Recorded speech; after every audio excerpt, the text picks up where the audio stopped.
Read this guide and perhaps take a couple of tips from it, but don't let it spoil the enjoyment. That's not what it's all about. If, however, you are looking to maximize your odds of making some money, then read on. Learn the rules within this book and stick to the strategy. Tip number 2. Stick to the rules. If you're going to win at blackjack, you're either going to have to be A, lucky, or B, methodical and calculating. No one gets lucky every time.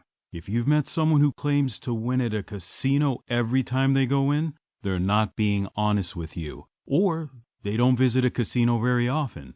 Okay, on this world of 6 billion people, there may be 1 or 2 who double their money on every one of 100 visits, but the odds of this are higher than that of winning the lottery.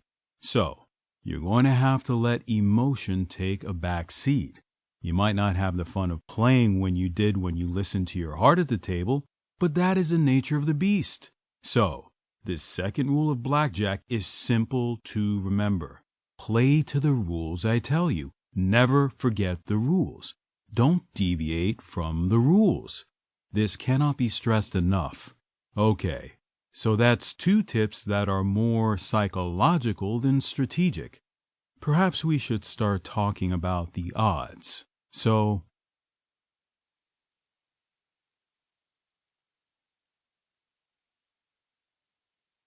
tip number 3. Not all games are the same. There are 101 different variations of blackjack out there. It will be no surprise to you that different games have different odds, and some are, of course, much better than others. An obvious example, the standard payout for blackjack is 1.5 times your stake. Some casinos offer twice the payout, whereas some only offer 1 for 1.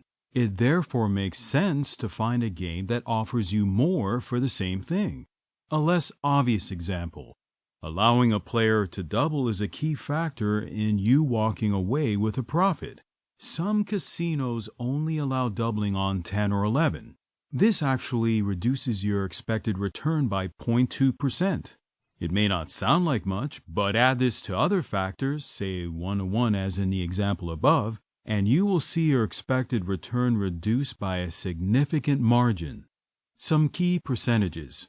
According to mathematical research, here are some key changes to your expected return if there are deviations to the standard rule set, which we will take to be an 8-deck shoe, dealer stands on soft 17s, and allowing the player to double after splitting. However, double only allowed on first 2 cards.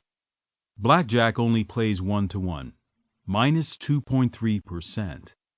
Dealer can hit on soft 17, minus 0.2%. Only allowing to split once, minus 0.1%.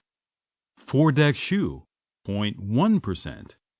Player can double on any number of cards, 0.2%. Single-deck shoe, 0.5%. So, if you play the strategic game over a long period and really follow the rules, the best way to increase your expected return is to play on a single-deck shoe. Hunt one out if you can. Speaking of expected return. Tip number 4. Be realistic about your expected return. While we all dream of walking into a casino and coming out a millionaire, it's not realistic to imagine you can do this every time. Once, I have personally stepped away from the table with more than 40 times what I sat down with. But I stress once, and I was playing for fun, not following the rules, and just soaking up the atmosphere and the luck. However, if I weighed this against the other times before I learned the rules, this win would certainly not even come close to making up for all the money I'd lost before. A realistic expected return is about 140% of what you walk in with. That means if you sit down at the table with $100, look to walk away with $140. It might not sound like much, but you're going to have to be sensible about this and realize if it was possible to even double your money every time, then would the casinos really offer the game? If this disappoints you, then so be it. Go and play poker tournaments or buy some lottery tickets. Because